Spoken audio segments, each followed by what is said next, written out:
Welcome to my channel top personalities. आज बात करेंगे भारत की सबसे बड़ी मिस्ट्री के बारे में, या यूं कहें कि सबसे बड़ी पॉलिटिकल मिस्ट्री के बारे में। ये वो मिस्ट्री है, ये वो रहस्य है जो एक अनसुलझा रहस्य बन के रह गया है।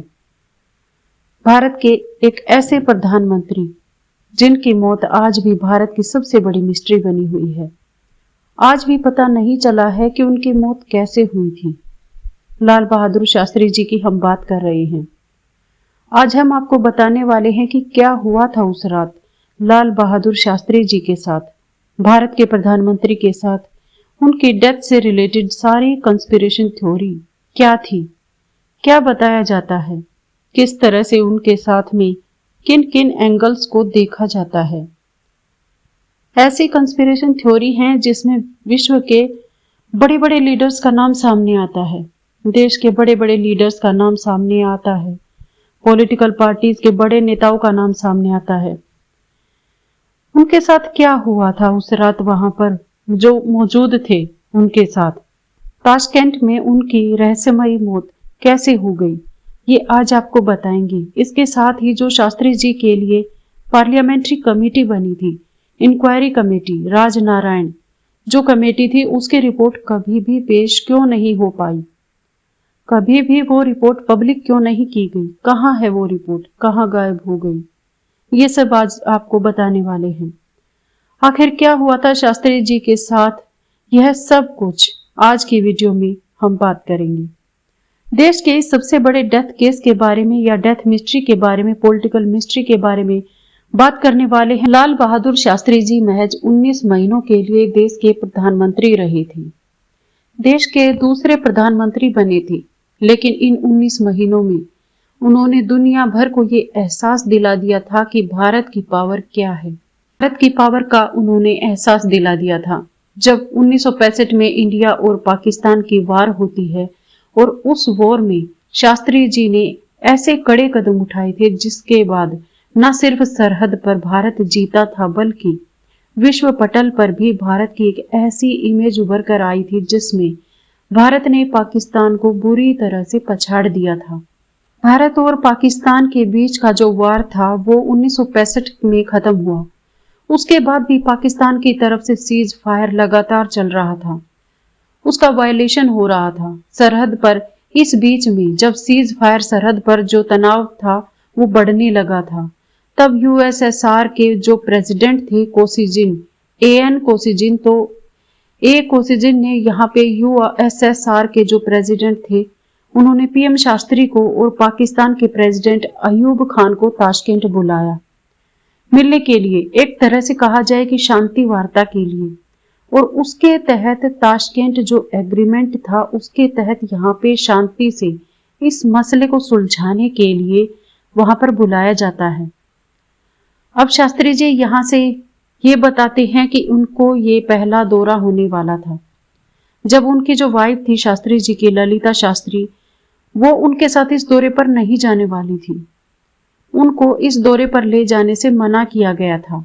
शुरुआत में विदेश मंत्रालय के द्वारा ये बात सामने आती है कि विदेश मंत्रालय के ऑफिसर्स ने ललिता शास्त्री को, शास्त्री जी की वाइफ को, ताशकंद विजिट पर पीएम के साथ जाने से मना किया। जो ऑफिसर्स थे वो ऐसा चाह रहे थे, उनका जो व्यू पॉइंट था वो ये था, क्योंकि ये जो एक टूर है शास्त्री जी का, ये वो विजिट है, वह एक गुडविल विजिट नहीं है। वह किसी इस तरह से दौरे पर नहीं जा रहे हैं जहां पर कोई एक नॉर्मल दौरा हो। ये एक बहुत ही तनावपूर्ण माहौल वहां पर हो सकता है और शास्त्री जी के लिए वो सही नहीं होगा, और इस तरह से उसको देख रहे थे। इसलिए उन्होंने ललिता शास्त्री को ताशकंद जाने से मना कर दिया। लेकिन बाद में ललिता शास्त्री जो थी उन्होंने उसका शुरुआत में विरोध भी किया कि वो क्यों नहीं जा सकती अपने पति के साथ इस दौरे पर, लेकिन बाद में वो इस पर हामी भी भर दी थी। वो मान गई थी बाद में कि शास्त्री जी का ये पहला दौरा हुआ। जब ललिता शास्त्री उनके साथ नहीं गई, 3 जनवरी 1966 का वो दिन था जब प्रधानमंत्री भारत के सुबह सुबह 10 जनपद से अपने निवास से 7 बजे सुबह निकलते हैं दिल्ली के पालम एयरपोर्ट की तरफ। पालम एयरपोर्ट पहुंचते हैं ताशकंद के लिए रवाना होने के लिए। और ये बात बताई जाती है कि ताशकंद जाने से पहले कुछ दिन पहले से ही शास्त्री जी ने ये कहना शुरू कर दिया था कि वो अक्सर कहते थे कि युद्ध के बारे में कि आप भूल जाओ। वो देश को जब अपना संवाद करते, देश के साथ में अपनी कैबिनेट के साथ बात करते, तो वो ये कहते थे कि हम युद्ध के बारे में भूल जाते हैं, हमें भूल जाना चाहिए, अब हमें शांति के लिए लड़ाई करनी है। अब आप युद्ध के बारे में भूल जाइए, जब हमें शांति के लिए लड़ाई करनी पड़ेगी। शास्त्री जी यहाँ से ताशकंद पहुंचते हैं 3 जनवरी 1966 को। कोसिजन वहां पे पहुंचे एयरपोर्ट पे, उन्होंने उन्हें रिसीव किया जो यूएसएसआर के हेड प्रेसिडेंट थे। लेकिन बाद में शास्त्री जी का जो यहाँ पर जिनको ठहराया गया था, जहां उन्हें रुकवाया गया था, जो अकोमोडेशन था वो इस तरह से था कि जो मीटिंग का वेन्यू था वो वहां से 15 किलोमीटर दूर बनवाया गया। 15 किलोमीटर दूर ताशकंद में एक विला में उन्हें रुकवाया जाता है। और इस बीच में कई सारे और चेंजेस किए जाते हैं। उस जगह ये जो रूम था शास्त्री जी का, उसमें ना कोई भी टेलीफोन था, ना कोई फोर्ट टेस्ट था, ना कोई मेडिसिन थी। जो उनका स्टाफ था जिसको वो यहाँ से साथ में लेकर गए थे, उनके साथ में उनके पर्सनल असिस्टेंट जो बावर्ची थे, जो उनके कुक थे, रसोइया थे रामनाथ, वो उनके साथ में गए थे। उनके जो पर्सनल जो फिजिशियन थे, जो पीएम को एक डॉक्टर मुहैया कराया जाता है, डॉक्टर NH चुग, वह भी उनके साथ में गए थे। लेकिन इन दोनों को ही, दोनों के रूम जो थे वो शास्त्री जी के रूम से बहुत दूर थे। अब जब ये यहाँ पहुंच चुके थे, शास्त्री जी उस विला में वहां पर रुक चुके थे। बाद में 4 जनवरी 1966 से अगले दिन करीबन 9 जनवरी 1966, इन 6 दिनों तक लगातार मीटिंग्स का दौर शुरू हुआ। ये मीटिंग्स चलती रही लगातार। दोनों देशों के बीच में भारत और पाकिस्तान डिसएग्रीमेंट होते रहे। कोई भी ये निष्कर्ष पर बात नहीं आ रही थी। यहाँ तक कि ये बताया जाता है कि 9 जनवरी की शाम के वक्त, तकरीबन जो 4 से 5 बजे के बीच का वक्त होता है, उस समय तक भी इस तरह की स्थिति सामने थी कि जो पत्रकार वहां पर मौजूद थे वो गए थे ताशकंद इस पूरे एग्रीमेंट को कवर करने के लिए। भारत से भी कई सारे पत्रकार गए थे। वो लोग भी ये बताते हैं कि वो समय यह था कि कोई भी एग्रीमेंट पर दोनों देश नहीं आ पा रहे थे। ऐसा प्रतीत होने की वजह से, ऐसा सामने आने की वजह से कई सारे पत्रकार शॉपिंग पर निकल गए थे, क्योंकि उन्हें पता था कि 9 तारीख को आज ही एग्रीमेंट पर आज भी कुछ नहीं होना है, कल भी दोबारा मीटिंग होगी और कल भी एग्रीमेंट नहीं हो पाएगा। इस तरह की सिचुएशन थी। लेकिन जब ये लोग शॉपिंग पर निकले, कई पत्रकार अपने बाकी कामों में व्यस्त हो गए। सडनली ऐसे जर्नलिस्ट के पास में, ऐसे पत्रकारों के पास में एक अलर्ट आता है। उन्हें बताया जाता है कि एक मैसेज आया है कि एग्रीमेंट जो है वो जल्द से जल्द साइन किया जाएगा। दोनों देशों के बीच में, दोनों जो हेड हैं देशों के बीच में, अगले दिन 10 जनवरी को 4:30 बजे ये एग्रीमेंट साइन भी हो चुका होगा। यह चीज उन पत्रकारों को बताई जाती है। जो पत्रकार भारत से गए थे उनका ये बताना है कि जो बाद में बताते हैं, उनका ये कहना था कि सोवियत के जो डिप्लोमेट्स थे, जो यूएसएसआर के डिप्लोमेट्स थे, जो उनके ऑफिसर्स थे, वो इस तरह से उनको देखा गया वहां पे कि वो एक मीडिएट से ज्यादा वहां पर अपना रोल निभा रहे थे। मतलब यूएसएसआर भारत और पाकिस्तान के बीच में मध्यस्थता कराने के लिए, उनके बीच में फ्रेंडशिप कराने के लिए एक पीस बनी रही, इसके लिए इनवाइट किया गया था शास्त्री जी को टाकन में। लेकिन यहाँ पे जो पत्रकार बताते हैं वो ये बताते हैं कि जो सोवियत के ऑफिसर्स थे उनका इस तरह का रवैया दिख रहा था कि वो एक मीडिएट से ज्यादा तौर पर ज्यादा दिख रहे हैं। सामने देखा इस तरह से जाता है कि सोवियत और भारत के रिश्तों को, कि भारत और सोवियत के रिश्ते 1950 से ही अच्छे थे। इस हिसाब से सोवियत को भारत के साथ में होना चाहिए था वहां पर। लेकिन उस मीटिंग में, उन डिस्कशंस में लगातार ये देखा गया कि पाकिस्तान के प्रेसिडेंट अयूब खान के पीछे सोवियत के जो ऑफिसर्स हैं, जो डिप्लोमेट्स हैं, वो खड़े रहते थे। और इंडिया के जो शास्त्री जी थे, उन्हें लगातार इस बात के लिए प्रेशर किया जाता था कि एक तरह से 1965 की वॉर में, इंडिया पाकिस्तान की वॉर में भारत ने जो पाकिस्तान की पोस्ट और जो टेरिटरीज जिन पर कब्जा किया है, जिन्हें जीता है, वो पाकिस्तान को वापस दे दी जाए और इस वॉर को खत्म कर दिया जाए। इस तरह की चीजें वहां पे एक तनावपूर्ण माहौल लगातार बनाया जाता था। तो खैर मीटिंग्स का वो जो दौर था वो खत्म होता है और इसी के साथ में ताशकेंट एग्रीमेंट पर 10 जनवरी 1966 को सिग्नेचर होते हैं। इस एग्रीमेंट के बाद टाकन में यूएसएसआर के प्रेसिडेंट कोसिजन ने एक पार्टी ऑर्गेनाइज की थी। एक छोटी सी पार्टी थी जिसमें दोनों देशों के जो प्रेसिडेंट थे और प्रधानमंत्री थे वो आने वाले थे और जो बाकी ऑफिसर्स थे वो भी आने वाले थे। रिप्रेजेंटेटिव्स थे जो इंडिया और पाकिस्तान के, वो भी आने वाले थे। इस पार्टी को अटेंड करने के बाद शाम को जब शास्त्री जी इस पार्टी में पहुंचे थे तो वहां पर बताया जाता है कि बहुत ही खुशनुमा माहौल था। एक तरह से दोनों देशों के बीच में जो 6 दिन से तनाव चल रहा था मीटिंग्स के दौर का, वो बहुत कम हो चुका था। शास्त्री जी और अयूब खान की मुलाकात हुई। अयूब खान से शास्त्री जी ने कहा चलते वक्त के खुदा हाफिज। अयूब खान ने कहा खुदा हाफिज। उसके बाद शास्त्री जी कहते हैं कि सब अच्छा ही हो गया, तो अयूब खान ने कहा था कि खुदा सब अच्छा ही करेगा। और इसके बाद शास्त्री जी यहाँ से इस पार्टी से निकल जाते हैं। शास्त्री जी अपने 15 किलोमीटर दूर उस विला में, उस होटल के रूम में पहुंचे जहां पर उनको रहने की व्यवस्था दी गई थी। करीबन 10 बजे शास्त्री जी जो थे वो यहाँ पर पहुंचते हैं अपने विला में, क्योंकि वो पार्टी में खाना खा चुके थे, थोड़ा बहुत हल्का फुल्का, तो उनको ज्यादा भूख नहीं थी। तो उन्होंने जो उनके बावर्ची थे उनको, जिनको अपॉइंट्स किया गया था, ये मॉस्को में भारतीय राजदूत जो थे टी एन कोल का पर्सनल कुक था जिसका नाम था जान मोहम्मद। जान मोहम्मद को यहाँ पे अपॉइंट्स कुक रामनाथ को हटा के उसको यहाँ पर अपॉइंट किया गया था। जान मोहम्मद के इंसिस्ट करने पर शास्त्री जी ने उनको कहा कि ठीक है, आप कुछ हल्का फुल्का खाना बना दीजिए। तो बताया जाता है कि जान मोहम्मद ने पालक का साग और उनकी जो शास्त्री जी की जो पसंदीदा आलू की सब्जी थी वो बनवाई थी शास्त्री जी ने उनसे। और उसके बाद शास्त्री जी वहां पे जहां रुके हुए थे उस विला में कई और भी रूसी थे जो बटलर थे, जो और भी रशियन बटलर थे, वो भी वहां पर रुके हुए थे बाकी के कमरों में। तो शास्त्री जी ने वहां पर हल्का फुल्का खाना खाया और इसके बाद बताया जाता है कि 11 बजे से रात को 11:30 बजे के बीच में उन्होंने दिल्ली में कॉल किया, भारत में अपनी फैमिली के पास, फैमिली में ललिता शास्त्री के पास, अपनी वाइफ के पास उन्होंने कॉल किया। शुरुआत में क्योंकि आवाज जो थी कॉल पर वो अच्छे से नहीं आ रही थी, तो ललिता शास्त्री ने जो फोन था वो अपनी बेटी कुसुम को पकड़ा दिया। शास्त्री जी की कुसुम से लगातार बातचीत चली, लेकिन बेटी से उन्होंने सबसे पहली बात जो वहां पर पूछी थी कुसुम से वो ये थी कि भारत में इस समय क्या चल रहा है, मुझे वो बताओ। वो जानना चाहते थे कि भारत में किस तरह के रिएक्शंस हैं। कुसुम ने बताया कि भारत में सभी लोग ये जानना चाहते हैं कि इस एग्रीमेंट में क्या हो रहा है, ताशकेंट में उस एग्रीमेंट के दौरान क्या हुआ।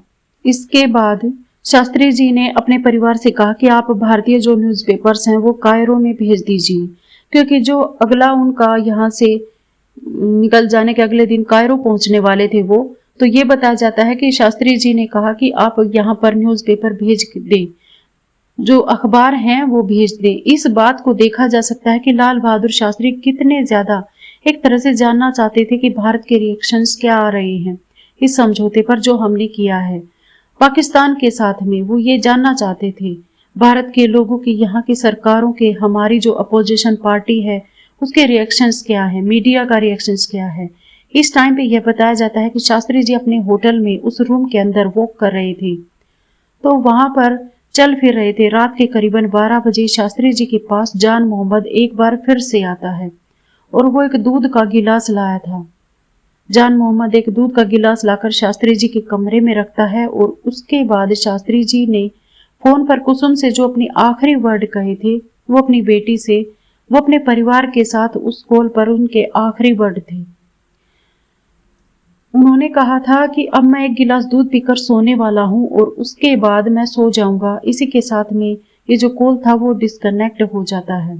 यहाँ से जो उनकी बेटी थी उन्होंने दोबारा से उनको कॉल किया, परिवार ने दोबारा कॉल किया। कॉल लगा नहीं, डिस्कनेक्ट हुआ। इसके बाद में कुछ समय के बाद में परिवार के पास में एक कॉल आता है कि शास्त्री जी की मौत हो गई है। लेकिन इस बीच शास्त्री जी के साथ क्या हुआ था, असल में जो बातें सामने आई हैं वो आज आपको बताने वाले हैं। कुछ इस तरह से बताया जाता है कि उस रात ये हुआ था कि शास्त्री जी करीबन 12:30 बजे सोने के लिए अपने बेड पर गए। उन्होंने दूध पी लिया था, जो गिलास था दूध का। उसके बाद रात में करीब 1:30 बजे उनकी तबीयत बिगड़ती है। जो उनके डॉक्टर गए थे साथ में, डॉक्टर RN चुग, जो प्राइम मिनिस्टर के डॉक्टर अपॉइंटमेंट किए गए थे, उनको बुलाया जाता है। RN चुग वहां पर पहुंचे तो वहां पर रूम में पहुंचे तो शास्त्री जी को उन्होंने देखा कि शास्त्री जी बेड पर आधे लेटे हुए हैं और वो बहुत बुरी तरह खांस रहे थे। उनको जो वो ये बता रहे हैं, उनको सांस नहीं आ रही है। इस तरह से दोनों हाथों से वो अपने चेस्ट को दबाए हुए थे। जो उनका फेस था वो बहुत ही ज्यादा पीला पड़ रहा था लगातार। डॉक्टर ने जब ये देखा, उनकी पल्स चेक की। जो पल्स जो थी वो बहुत ज्यादा तेज चल रही थी।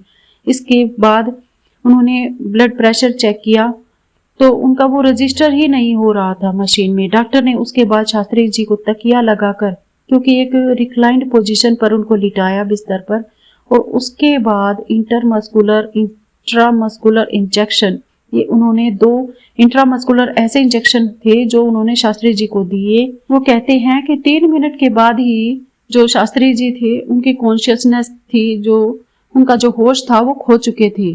पल्स जो थी वो बहुत तेज चल रही थी, पूरी तरह से गायब हो चुकी थी, उनकी सांसें रुक चुकी थी। और लगभग 1:20 पर शास्त्री जी की यहाँ पे डेथ हो जाती है। शास्त्री जी के यहाँ पे डेथ हुई। उनके पर्सनल जो फिजिशियन थे, डॉक्टर थे, RN चुग, पर्सनल कुक थे रामनाथ, ये 2 ऐसे लोग थे जो सबसे पहले शास्त्री जी के पास उस कमरे में पहुंचे थे। उसके बाद में USSR की जो टीम थी डॉक्टर्स की, उनको इत्तला दी जाती है। उनको बताया जाता है कि USSR के जो डॉक्टर थे, प्रोफेसर UA अरिपो, उनकी पूरी टीम यहाँ पे आई। उसके बाद में पूरा जांच करने के बाद में बताया कि इन्फर्ट मियोकार्डा मतलब हार्ट अटैक आने से शास्त्री जी की डेथ हुई है। इंडिया के जो ऑफिसर्स थे उनको पता चला, पत्रकारों को पता चला, तो सभी यहाँ पर इनका ये मानना था कि शास्त्री जी की डेथ हार्ट अटैक से ही हुई है, क्योंकि 1949 में और 1964 में जस्ट PM बनने के बाद ही, जब 64 में PM बने शास्त्री जी, दूसरे प्रधानमंत्री भारत के, उसके 2 महीने बाद ही उन्हें एक हार्ट अटैक, जो दूसरा अटैक आया था वो आया था। पहला हार्ट अटैक 1949 में आया था, तो ये इन लोगों को इस बात का पता लगा कि 2 अटैक पहले आ चुके हैं, तो हो सकता है शास्त्री जी की जो डेथ है वो हार्ट अटैक से हुई हो। लेकिन इसके बाद क्या हुआ, जब शास्त्री जी की बॉडी को, उनके पार्थिव शरीर को USSR से ताशकंद से जब भारत लाया जाता है, दिल्ली जब उनका शरीर पहुंचा तो उनकी पत्नी ललिता शास्त्री ने और बेटों ने जब वो बॉडी देखी तो उन्होंने, बताया जाता है कि बॉडी पर चोटों के निशान थे। उस पर ऐसे डार्क काले धब्बे थे, ऐसे नीले निशान थे, जहां पे उनको देख के उस बॉडी को साफ तौर पर ये लग रहा था कि उनके साथ में कुछ गलत हुआ है। शास्त्री जी के बेटे ने बताया कि डार्क स्पॉट्स थे, ब्लू डार्क स्पॉट्स, नीले डार्क काले धब्बे चेस्ट पर, एब्डोमेन पर, बैक पर, उनकी पीठ पर भी। इसके बाद उनके कपड़े जो आए थे वहां से, उसमें खून के धब्बे थे, उसमें खून के निशान थे। यहाँ सब देखते हुए शास्त्री जी के परिवार ने ये आरोप लगाया कि यह सब कुछ एक साजिश के तहत हुआ है और ऐसा लग रहा है कि उन्हें जहर दिया गया है। ये आप याद रखिएगा कि हर जो जहर वाला जो पॉइंट है, जितने भी कॉन्स्पिरेशन थ्योरी आई है, उसमें एक पॉइंट स्टेबल बना रहा है। शास्त्री जी को जहर दिया गया था, उसके साथ ही फैमिली ने यहाँ पर डिमांड करना शुरू कर दिया था कि पोस्टमार्टम कराया जाए और ये पता लगाया जाए कि डेथ का जो कॉज है वो क्या है, किस तरह से उनकी डेथ हुई है। भारत के प्रधानमंत्री की, इसके साथ ही उन्होंने गवर्नमेंट से, मौजूदा उस समय की सरकार से इन्वेस्टिगेशन की भी डिमांड करना शुरू कर दिया। लेकिन इसके बाद भी दिन निकलते गए लगातार, उसके बाद भी शास्त्री जी की डेथ पर, उनकी डेथ मिस्ट्री पर कोई भी सरकार ने कुछ भी किसी तरह का काम नहीं किया। और इसी के साथ क्या हुआ कि 1970 आ जाता है और 4 साल बीत गए। 1970 आया और शास्त्री जी के जो परिवार थे उनकी जो फैमिली थी ललिता शास्त्री जी, वो पूरी तरह से ये मान चुकी थी कि ये कन्विंस टोटली हो चुके थे कि शास्त्री जी की मौत के पीछे एक बड़ा रहस्य छुपा हुआ है, एक बड़ी साजिश है। उन्हें जहर ही दिया गया है, वो समझ चुके थे, मान चुके थे। और 1970 के 2 अक्टूबर को, 2 अक्टूबर को गांधी जयंती होती है और 2 अक्टूबर को शास्त्री जी का जो बर्थडे है वो भी उनका जन्मदिन भी होता है। 1970 के दिन ललिता शास्त्री ने इस बात की मांग की सरकार से कि जांच होनी चाहिए मेरे पति के साथ में क्या हुआ है। उस रात जो सरकार थी यहाँ पे पूरी तरह से इसकी इन्वेस्टिगेशन यहाँ पे उसको करनी चाहिए। 2 अक्टूबर को पहली बार ये 1970 में मांग की गई। इसके बाद ही जो एक बड़ा क्वेश्चन यहाँ पे बना हुआ था परिवार के सामने कि बहुत ज्यादा अपसेट भी थे वो, जिससे वो नाराज थी, वो यह था कि जो शास्त्री जी का कुक था रामनाथ, उसको यहाँ पे क्यों चेंज किया गया। वो उनके सामने एक बहुत बड़ा ऐसा क्वेश्चन था जो खड़ा हुआ था। मॉस्को के इंडियन जो एम्बेसडर टी.एन. कोल थे, उनके जो रसोइये थे जान मोहब्बत, उसको वहां पर शास्त्री जी के लिए अपॉइंटमेंट क्यों किया गया, जिसने उन्हें उस रात को खाना भी दिया। फैमिली को एक और बात जो हजम नहीं हो रही थी वो ये थी कि शास्त्री जी का कोई पोस्टमार्टम क्यों नहीं किया गया। ना ही ताशकेंट में कोई पोस्टमार्टम हुआ और ना ही इंडिया में। जब उनकी बॉडी आई तो भारत सरकार ने कोई उस समय पोस्टमार्टम नहीं किया। उनको ये बात खटक रही थी। जब उनका कोई पोस्टमार्टम नहीं हुआ तो उनके पेट पर कटे हुए के निशान क्यों थे। ये बताया जाता है परिवार ने कि शास्त्री जी के पेट पर जो थे वो कटे हुए के निशान थे। जो एक्सटर्नल अफेयर्स के जो मिनिस्टर्स थे वो भी बता चुके थे कि यूएसएसआर में उनका कोई पोस्टमार्टम नहीं किया गया है। अब जब पोस्टमार्टम नहीं हुआ है तो एक तरह से कटे हुए के निशान क्यों हैं। परिवार जो था लगातार अपील कर रहा था, लेकिन इसके बावजूद लगातार अपील के बाद भी 1970 में जो परिवार ने जो अपील करना एक तरह से मुखर तरीके से शुरू किया, कोई इन्वेस्टिगेशन यहाँ पर नहीं किया गया। उसके बाद साल 1977 आ जाता है। 1977 आया और इमरजेंसी खत्म हुई। इमरजेंसी खत्म होने के बाद इंदिरा गांधी की जो सरकार थी, जो अब तक सत्ता में थी, वो सरकार जाती है। यहाँ से इंदिरा गांधी चुनाव हारती हैं, कांग्रेस पार्टी चुनाव हार और जनता पार्टी की यहाँ पर सरकार है। जनता पार्टी पावर में आती है पहली बार 1977 में। जब जनता पार्टी के आने के बाद जो पहली इंक्वायरी थी, जो कमीशन थी, उसको सेटअप किया गया। उस इंक्वायरी को कंडक्ट किया गया जिसे आप राजनारायण इंक्वायरी के नाम से जानते हैं। राजनारायण इंक्वायरी कहा जाता है, राजनारायण कमीशन कमेटी बोला जाता है। छानबीन अब दोबारा शुरू होती है राजनारायण कमेटी ने, जहाँ पे जो विटनेसेस थे उस समय शास्त्री जी के साथ उस रात वहां पे जो ताशकेंट में मौजूद थे डॉक्टर R.N. चुग, उनका जो पर्सनल असिस्टेंट जो कुक था रामनाथ, वो इन लोगों को कमेटी में पूछता है। यहाँ पे बयानों के लिए बुलाया जाता है, लेकिन इसके बाद में कुछ ऐसे इंसिडेंट होना शुरू हो गए। इस पूरे रहस्य के पीछे एक बहुत बड़ी साजिश यहाँ पर सामने दिखती है। हुआ कुछ इस तरह का कि जब इन दोनों गवाहों को बुलाया गया तो 5 मार्च 1977 की बात बताते हैं कि 5 मार्च का वो दिन था। एक बहुत ही भयानक एक्सीडेंट होता है एक ट्रक और एक कार के बीच में। जो ट्रक था उसको चला रहा था वसंत सिंह नाम का एक ड्राइवर, और जो कार थी उसको चला रहे थे डॉक्टर R.N. चुग। ये वही डॉक्टर थे जो यहाँ पर शास्त्री जी के साथ मौजूद थे, जो कमेटी के सामने अपना बयान देने वाले थे, जो दिल्ली की तरफ आ रहे थे। ऐसा बताया जाता है कि उस समय उनकी कार का एक्सीडेंट होता है एक ट्रक के साथ में। राजनारायण कमेटी के सामने वो इस शास्त्री जी की डेथ के मसले पर रोशनी डालने वाले थे, लेकिन इस एक्सीडेंट में R.N. चुग, उनकी वाइफ और उनका एक बहुत ही छोटा बेटा, उनका माइनर जो बेटा था, उसकी यहाँ पे मौत हो जाती है। इसके बाद क्या हुआ, जो अगले थे R.N. चुग, जो से अगले जो रामनाथ उनके कुक थे, उस कुक को क्या हुआ कि यहाँ पे जो लोग जब दिल्ली आए तो दिल्ली में आने के बाद जब उन्होंने शास्त्री जी के एक बार घर पर गए ललिता शास्त्री जी से मिलने, शास्त्री जी की वाइफ से, तो इस कमेटी के सामने पेश होने से पहले वो उनके घर गए थे और उनके घर पर उन्होंने बयान दिया था कि जो परिवार बताता है ये बातें कि शास्त्री जी का परिवार कहता है कि उन्होंने रामनाथ ने बहुत दिन का बोझ थामा हुआ था, आज सब बता देंगे, ऐसा रामनाथ ने बोला था। यह उस कुक ने कहा था रामनाथ ने। और इसके बाद जब वो इस निवास स्थान से, प्रधानमंत्री शास्त्री जी का जो निवास स्थान हुआ करता था, वहां से निकलते हैं। इसके बाद में एक बस ने टक्कर मार दी, एक एक्सीडेंट होता है और दोनों पांव पर से वो बस का पहिया जो था वो निकला और साथ में उनकी इस एक्सीडेंट में मेमोरी जो थी, उनकी याददाश्त जो थी वो यहाँ पर चली जाती है। एक तरह से बताते हैं कि मेंटली अनस्टेबल हो चुके थे। आप देखिए, ये दोनों वो लोग थे जो इंक्वायरी कमेटी जो बनी हुई थी, राजनारायण कमेटी, करीबन 66 के बाद से 77 में इंक्वायरी कमेटी बन पाई और जो दो गवाह थे उसके सामने बयान अपने देने वाले थे, उन दोनों का इस तरह से यहाँ पे शॉकिंगली, एक बहुत ही मिस्टीरियसली यहाँ पे उन दोनों को एक्सीडेंट कर दिया जाता है।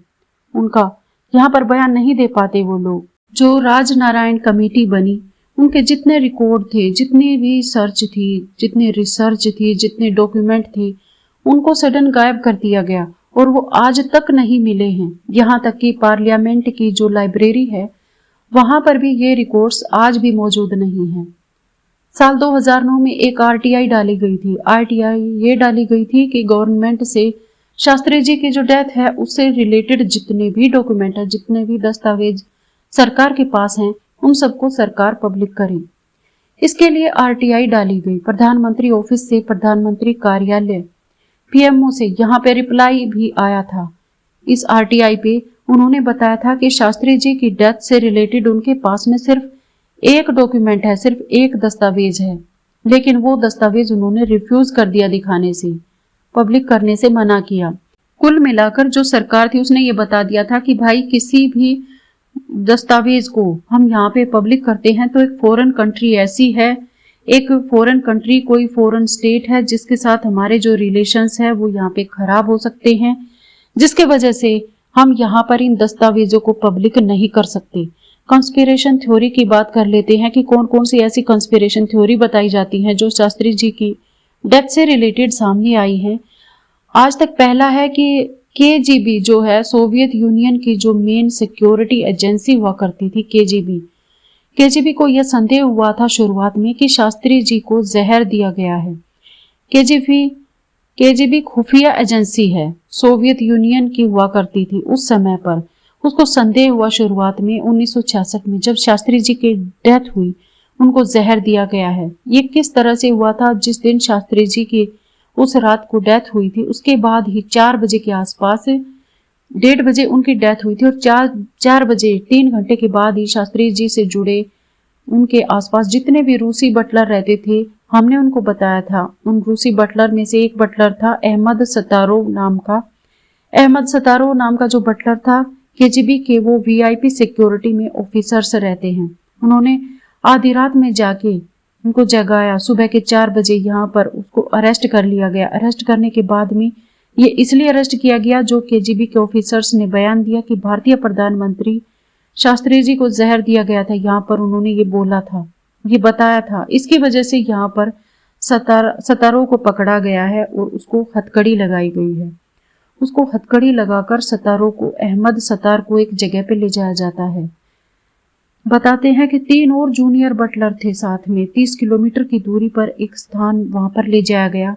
वहां पर एक बंद कमरे में इनको कैद करके पूछताछ की गई और उसके बाद कुछ समय के बाद में वहां पर जान मोहम्मद को, जो अपॉइंट्स किया गया था जिसको, तब उसने सोचा और बताया कि this must be the same person who poison Shastri ji. ये वही शख्स होगा जिसने शास्त्री जी को जहर दिया होगा।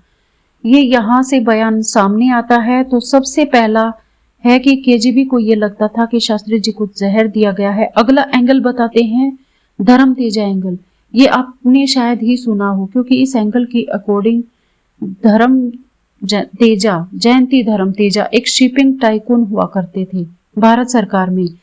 नेहरू जब प्रधानमंत्री थे, जब पीएम थे, तब नेहरू सरकार के समय भारत सरकार से करीबन 20 करोड़ रुपए लेकर वो भाग गए थे यहाँ से।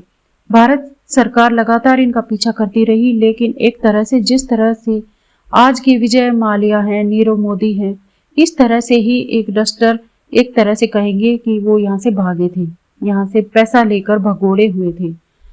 जयंती धर्म तेजा, इनका एंगल बताया जाता है कि वो उस समय ताशकंद में था जब लाल बहादुर शास्त्री जी की जिस रात मौत हुई थी।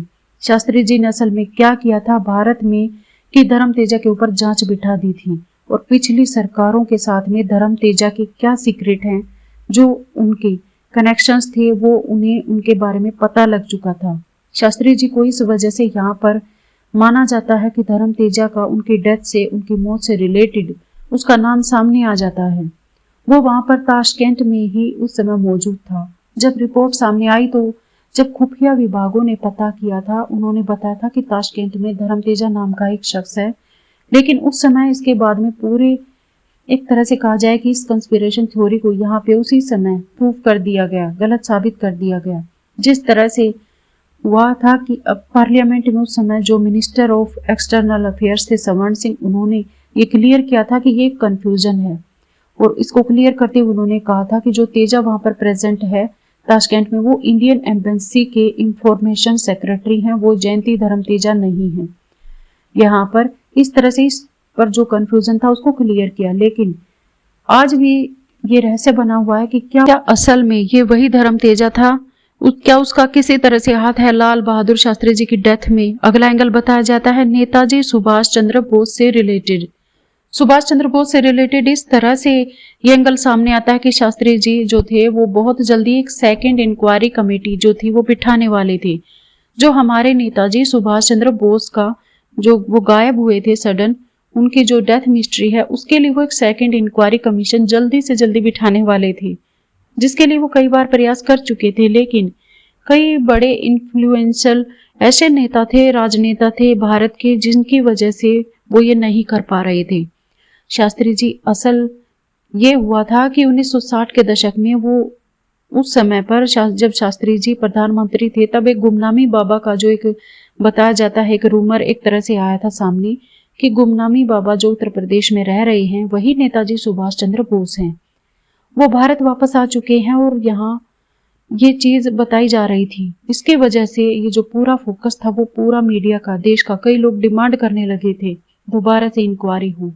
और शास्त्री जी भी चाहते थे कि एक इंक्वायरी एक बार फिर से होनी चाहिए। इसके लिए वो एक सेकंड कमीशन बिठाने वाले थे।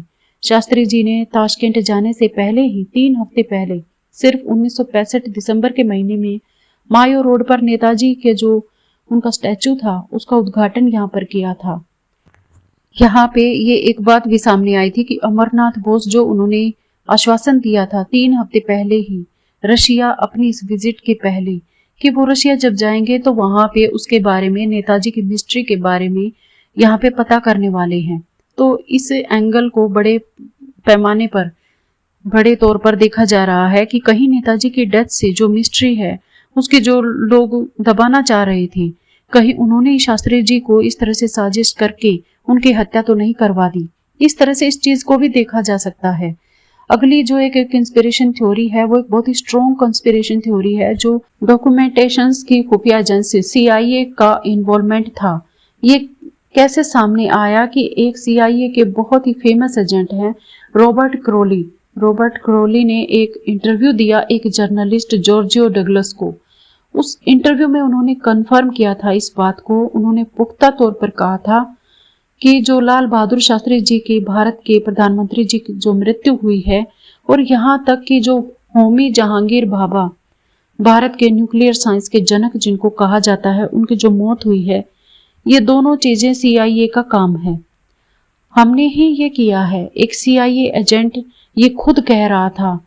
एक्सप्लोजिव इंटरव्यू जो था वो एक बुक में पब्लिश हुआ था और इस बुक का नाम है conversation with the crow.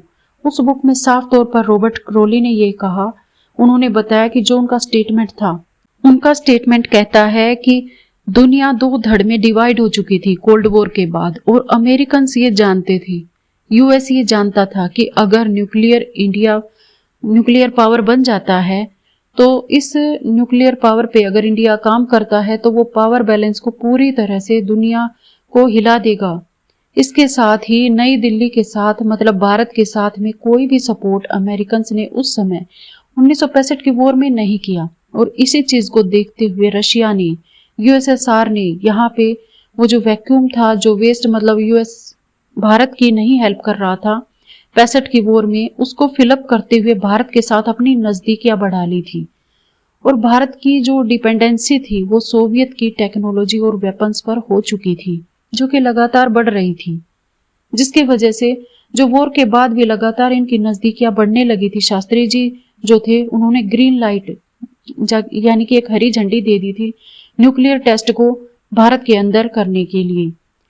US इस बात से बहुत ही ज्यादा नाखुश था। यूएस इस बात से यानी कि अमेरिका इस बात से डरा हुआ था कि भारत जो है वो न्यूक्लियर पावर अगर बन जाता है, अगर वो न्यूक्लियर टेस्ट कर लेता है तो उसकी एबिलिटी जो है न्यूक्लियर पावर बनने की वो उसमें बहुत आगे बढ़ जाएगा और ये एक इंडो रशियन डोमिनेंस हो जाएगा पूरे के पूरे विश्व में, पूरे दुनिया भर में। इस बात से ये पूरा स्टेटमेंट जो अभी आपको ये बताया गया है, रॉबर्ट क्रोली ने अपनी उस बुक के अंदर बताया हुआ है। एक CIA एजेंट का स्टेटमेंट था जिसमें साफ तौर पर यह बताया गया है, ये दिखाई दे रहा है कि अमेरिका इसमें शामिल था। यह एक CIA एजेंट का स्टेटमेंट था जिसमें साफ तौर पर यह बताया गया था, साफ तौर पर यह दिखाई दे रहा था कि अमेरिका इसमें शामिल था। CIA ने ये सब कराया है। और आपको ये भी बता दें कि PMO ने जो अपना 2009 में जो RTI के ऊपर अपने पेपर्स को पब्लिक करने के लिए उन्होंने जो कहा था कि इसमें यही साफ तौर पर कहा गया है कि एक फॉरेन कंट्री ऐसी है जिसके साथ में हमारी जो रिलेशंस हैं वो खराब हो सकते हैं, उनके साथ सिक्योरिटी पर बात आ सकती है। इसकी वजह से हम इन पेपर्स को हमारे पास मौजूद हैं। PMO में जो 11 पेपर्स हम डिस्क्लोज नहीं कर सकते, बात यहाँ से साफ होती है।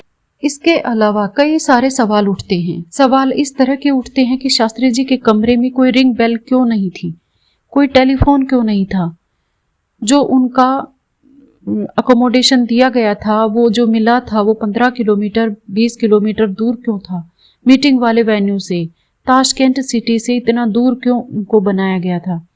अगर कुछ होता है तो उनको मेन सिटी में ले जाने में ही बहुत ज्यादा समय लग जाए, कोई एम्बुलेंस वहां पे मौजूद क्यों नहीं थी। ये सारे के सारे जो एस्पेक्ट्स हैं ये बहुत ही सस्पिशियस हैं। असल में वहां पर ये भी हुआ था कि ये बहुत ही संदिग्ध लगता है क्योंकि शास्त्री जी जो थे वो स्टेट विजिट पर थे। जो सोवियत अगर आए थे, सोवियत यूनियन एक स्टेट विजिट पर एक प्रधानमंत्री गया था दूसरे देश में, तो ये सब चीजें मुहैया करानी बहुत ही जरूरी होती हैं। आज के अगर दौर में देखा जाए तो ये एक बहुत बड़ी कंस्पिरेशन, एक बहुत ही बड़ा इसको साजिश के तहत देखा जाएगा। साथ में ये भी चीज बताई गई कि शास्त्री जी के परिवार के द्वारा ये बताया गया कि जो उनके कई सारे पर्सनल सामान थे, जैसे कि उनकी एक डायरी हुआ करती थी जिसमें वो अपनी चीजें लिखते थे, जो अपनी इंपॉर्टेंट चीजें डे की होती हैं वो भी लिखते थे। उनका एक थर्मस था, दोनों चीजें कभी ताशकेंट से वापस ही नहीं आई।